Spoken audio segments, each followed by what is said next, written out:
I can't look back, it's too late now. My days are hours and I don't know how, but I believe the great is still yet to come. I won't stop fighting, man, until I'm done. Good morning, or good afternoon, or good evening, whatever it is, wherever you are. Like we like to say, it's 5 o'clock somewhere. But anyway, welcome to the Breakfast Ball. I am your host, Bob Cardia. To my far left, to your far right, is the dashing Richie Stoltz. And in the middle right here is our new addition, David Gibson, or David Gibson Jr., or we're trying to give him some kind of abbreviation of initials, like an OBJ for Odell Beckham, but like we haven't got there yet. But anyway, David is DGJ. Yeah, DGJ. That's tough. Ooh, DGJ. Yeah, it's a little bit tough. Doesn't roll off the tongue. We're working on it, though. We're working on it. David is a former team captain at Rutgers and a recent graduate, and he'll be working with us this coming year. So, and hopefully many years into the future. But welcome, David. Thank you, Coach. This is my first official podcast. There you go. So thank you for having me. Yeah. All right. Well, you're absolutely welcome. Thanks for joining. How did the us. unofficial podcast go? It's me. I'm sorry. I am notoriously a pain. Anyway, so this is our 8th podcast, and as I mentioned in the last podcast, we broke 100. Yes, the standard podcast or the average podcast goes 7 episodes before people give up. So we are now officially above average. Mm-hmm. So, love it. Yeah, it's it's what we do here. We don't dabble in mediocrity. Anyway, so David attended our first staff meeting the other day, and as I've always said, in most golf schools, because the Breakfast Ball is the name of our podcast, but the South Jersey Golf Schools is the name of the golf school that my family founded nearly 45 years ago. We're the oldest continuous running golf school in New Jersey. So, actually, we're sitting here this morning, and I got a couple texts. Are you guys still going to be doing the podcast? Because they're calling for 4 to 6 inches of snow at least. And as we speak right now, it's snowing outside. And I guess the question that we get a lot is, what do you guys do in the winter? And well, we're busy. Yeah, last year we ran special events all winter long. Our ladies' night sold out. This year we're doing winter high school training, and we'll probably do another ladies' day coming up too. But yeah, we're busy, and one of the things that we do that I'm really proud of is we brainstorm. I sit every meeting that we ever have here, and David has sheets of paper from this Wednesday's meeting in front of him. Every meeting I always end up with new ideas. What's a new idea that's going to spur business or going to help us? And we came out with some great ideas to get David integrated into our process in the near future. So, I walked out of that meeting all pumped, and I'm sure you guys felt the same way. Like, let's go! New ideas, I love them. And then, I made the cardinal sin of what I should know better. I one of my dear friends, who I love to death. He considers himself what is he himself? Let me see if I can. I wrote it down. His exact quote. His exact quote was he proclaims himself a realist, and which I always say that means you're a brutally honest negative Nancy. It's if I looked at some of the things that I was told not to do, I wouldn't be where I am today. For example, after sitting and stewing, thinking to myself, my gosh, am I making good decisions here? Is this what I should be doing? I looked at myself basically in the mirror and I said, how did I get to where I am today? So I looked at business, for example. Now, my father passed away when I was in my 20s, and I tell stories about my dad all the time because, he was a professional motivational speaker, and he had lots of nuggets that he told me that I didn't get at the time, and now I completely get. You guys, you've all experienced the same thing. Now, a good friend of mine. Okay, we've already committed two cardinal sins. For the people who don't watch this podcast and listen to it, will stop slurping coffee and tea, and Richie's going to Well- stop banging well, the that table. That wasn't me tapping the table. That was me accidentally hitting the table. But Yes. you know, It was a table It accident happens. right there. Yes. yeah, someone put me on the corner today, so I know, I'm right? not used Well, to it. we had to I feature took the a handsome seat. guy in the middle today, David. So Taking the camera.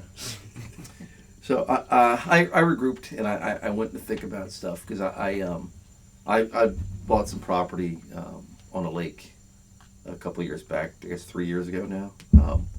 And one of my friends said to me, he's like, you can't buy that, you're going to go bankrupt.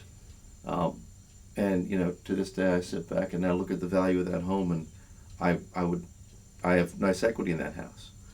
And then businesses like all the ladies' days, which all of us have worked, these ideas aren't going to do you any good, and guess what, that first ladies' night that sold out, that had it was capacity 80, and we were on a waiting list for that, like Richie said, what did you say when your friend JJ said about the podcast? Oh, about the podcast. JJ said to me, we were talking about it in the car, and I said I'm putting all this work in on the videos, editing, stuff like that, and he said to me, that's not going to work, right? And I looked at him, and I was I think I said it before in one of the other podcasts, watch me. Yeah, watch me is right, Watch man. me. I mean, look. I mean, we love Eric Thomas. We love David Goggins. We love Les Brown. Look love where David those guys Gibson, started too. from. What's that? I said we love David Gibson too. We don't.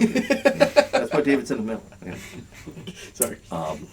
No, it's like the truth of it is like those guys grew up single parent penniless in the projects, and they made success. Create your own success for sure. But I looked at that my business, and then coaching. I've coached I think we've been to 9 national championships, and I even though I'm a golf pro, I coached Little League baseball, and the last team that I the remnants of that last team that I had are on with the 16U. They lost to Curacao in the last game of the Little League World Series. But that's remnants of my team. We won district championships. We won, I think, 9, 10 tournaments all over the East Coast. And I live on a simple principle. When I recruit kids to play at Rutgers, and I probably told both of you guys this, when I sit across from parents, they say, is my son going to play for you? And I'll say, well, I have favorites. And people typically sit back, what do you mean you have favorites? I'm like, if you tell people that you like everybody the same, you are lying to them. Yeah, like I love these two guys, by the way. But it's The same. Who do you like more? Who do I like more? Who's your favorite? Well, who brings the donuts is what we know. Sure. This week. But yes, so I live on the principle I have favorites, but I don't play favorites. And I have my son at Rutgers play for me. I devised a very simple formula and very simple standards with grades, attendance, and scores, and I stick to that formula. So I don't even have to like you, right? But if you follow the program to the T, you can play. And I have a good friend of mine who I coach Little League baseball with. I'm very successful, by the way. You might even know the family, actually. He told me, in order to get the better players, you got to cater to, so and so, and you got to cater to do this and do things. And I did a little of that, listening to other people, and it turned out it made me feel awful. I'm like, that's against my principle. So I've adopted that the principle that I do things the way I want to do things, and the things that I'm morally comfortable with. But then I always take a chance. Then the last thing before because these guys are going to speak at some point, I promise. The last thing I talk about is music.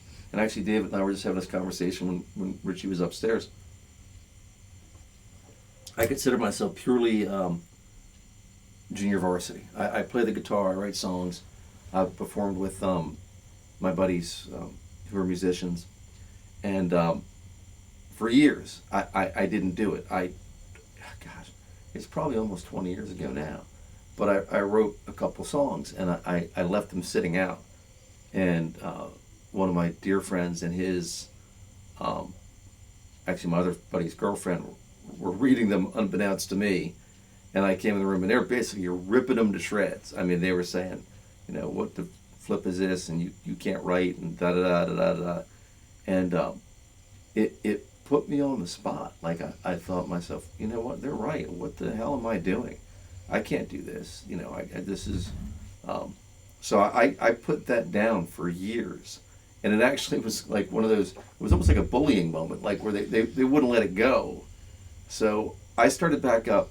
I guess thank goodness. Well, there's a couple things. Thank goodness for the pandemic, only for a couple reasons. Obviously, the loss of life and whatnot is massively tragic, but it did a couple things for us, like golf, for example. Would you rather be in a movie theater, a crowded bar, or outside hitting golf balls? Well, guess what? Golf is still blowing up, because people like to be outside because of the pandemic. The other thing was that during that time, I got a real estate license, and then I picked the guitar back up again. And through encouragement from my friend Matty J, and shout out to Matty J and Greg Heitner and Chip, they encouraged me to write some songs, get into a studio. And the music that I'm writing and performing is basis of some of the stuff that we do on the Breakfast Ball. But I actually had a couple of people inquire about buying some of the songs that I wrote, and I'm like, that blew me away, and I have an enormous regret for stopping what I stopped years ago, knowing what I know now, like knowing how this golf school works, knowing how successful Rutgers has been, knowing that we have our own podcast now. And I think, Richie, you re-quoted George Patton. What was the quote that you gave us last week again with the a good plan executed now, I tapped the table, a good plan executed now is better than a great plan executed later. Yeah, that's so true. So that's the premise we live by now. So I'm doing that, and I do what I want to do within my moral compass. But guess what? I don't know. Can we curse on the podcast? I don't know. The Maybe minor. So Richie can bleep it in the editing. Yeah, well, how good of an editor do you think I am? I don't know. A shout out to my friend Greg, who was asked to consult with a TV network years ago, and he went in and he's done consulting for some major companies, and they brought him in once to do some consulting, and I guess after he gave his presentation, the one of the guys in the boardroom said, "Well, this is fantastic, sir, but do you have a resume?" And he's like, "A resume? Like, you asked me to come here." So they had another meeting subsequently, let's just say a month later, and he comes in, and at the end of the meeting, I guess the topic of resume came up again, and Greg he's had his resume ready to go, slid it across the table, and had his name, his address, his phone number, email, and then it just had one line underneath that: "I get shit done." And I'll tell you what, man, that is, I love that. That's the wheelhouse of where I live. So, Greg, more power to you, but that's my belief system. So anyway, enough of Coach Bob rambling on and on and on. I'll start with our new guest here. David, is there an area in your life that, like, someone said you can't do, or no, or what a joke that you did that you think made a difference in your life? Yeah, there was a couple that came to mind when I was thinking about this. Real quick, going back to what you were saying though, you choose what you want to do and you do it the way you want to do it, and you live with those consequences, good or bad. Yeah, but for sure. The regret of not doing it is much worse than any of the negatives of you doing that thing. Yeah.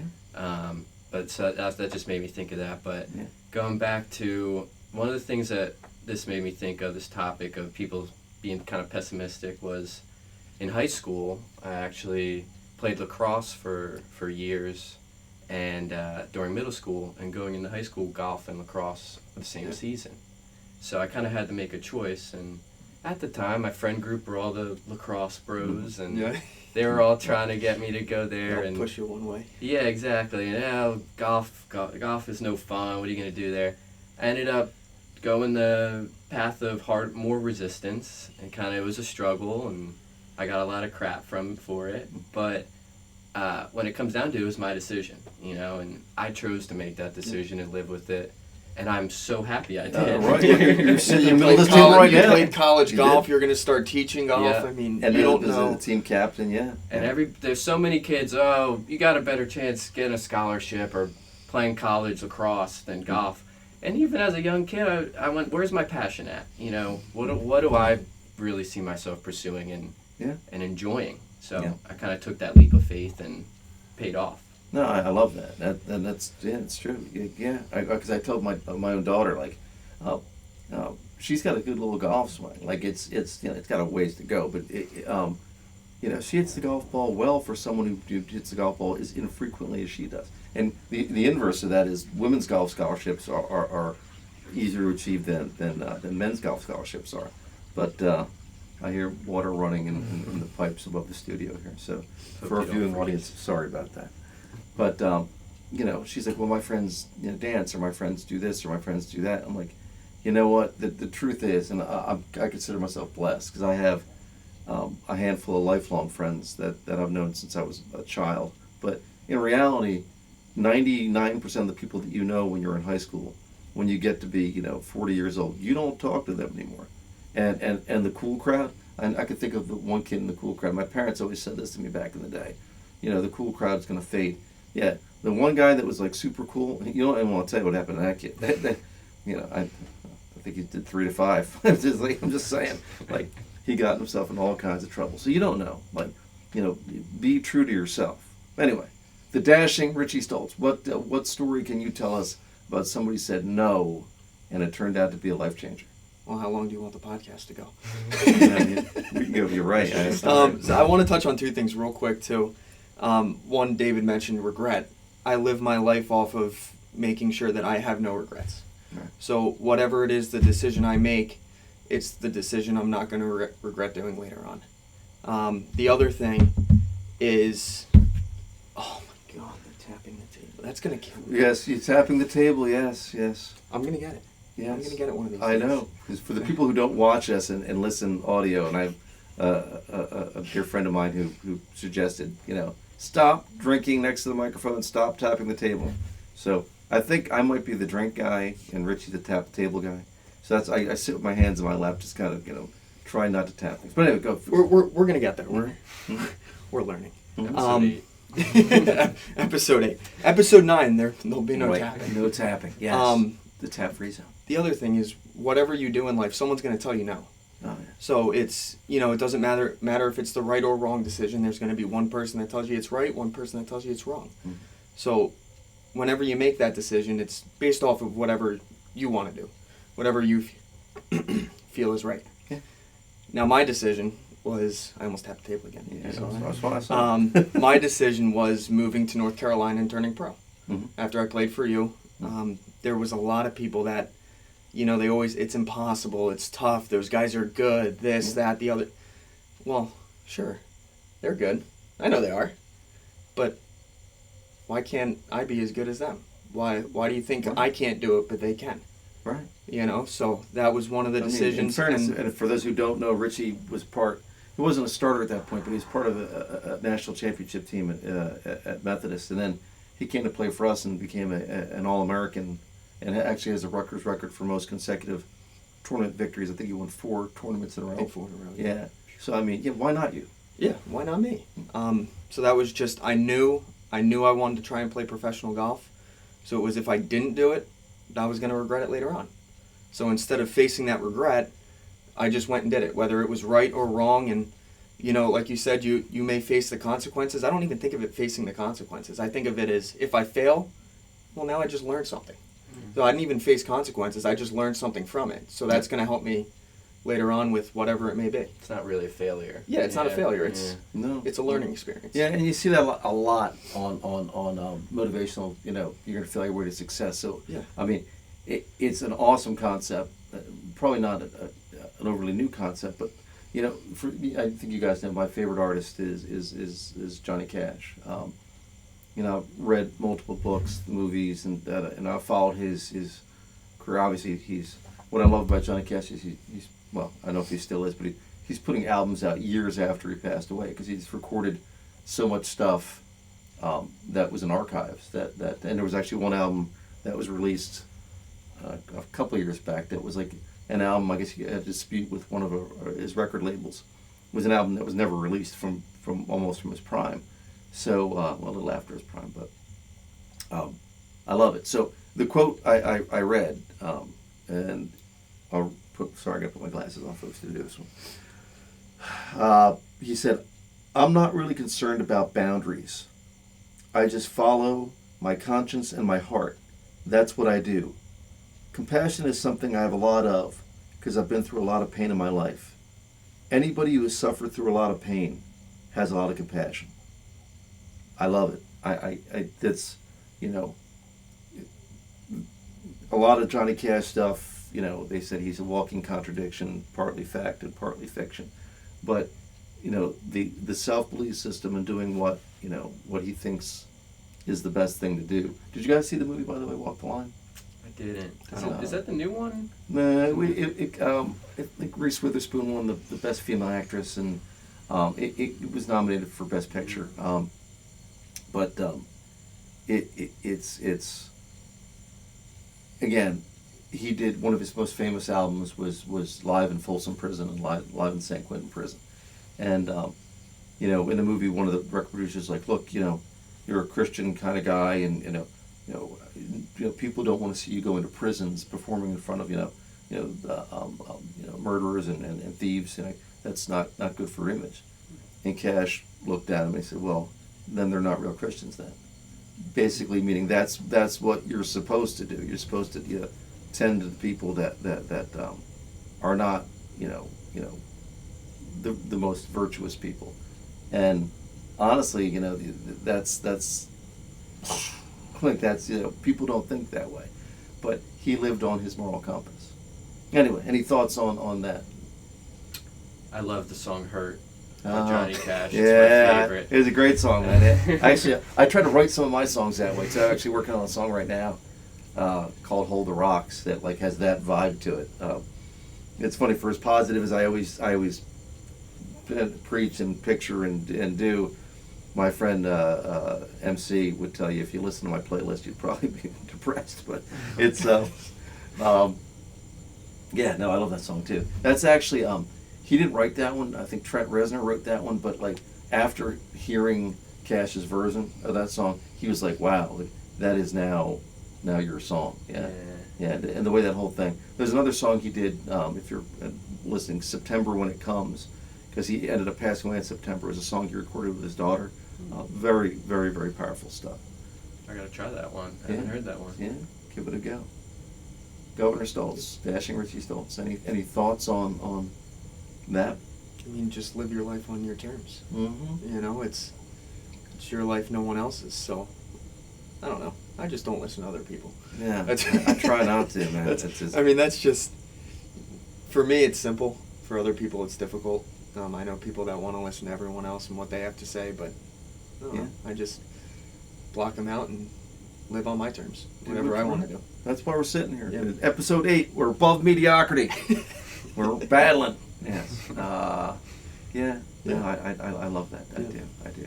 So I guess what David suggested to us, if you do like what we're doing, click that subscribe button, because we're trying to grow this. And it's been going well. So we're pleased, but thank you for watching another edition of The Breakfast Ball. Anything else to say? I'm Bob Cartier. David Gibson. The Dashing Richie Stoltz. The Dashing Richie Stoltz. Yes. Have a great day, folks, and fairways and greens.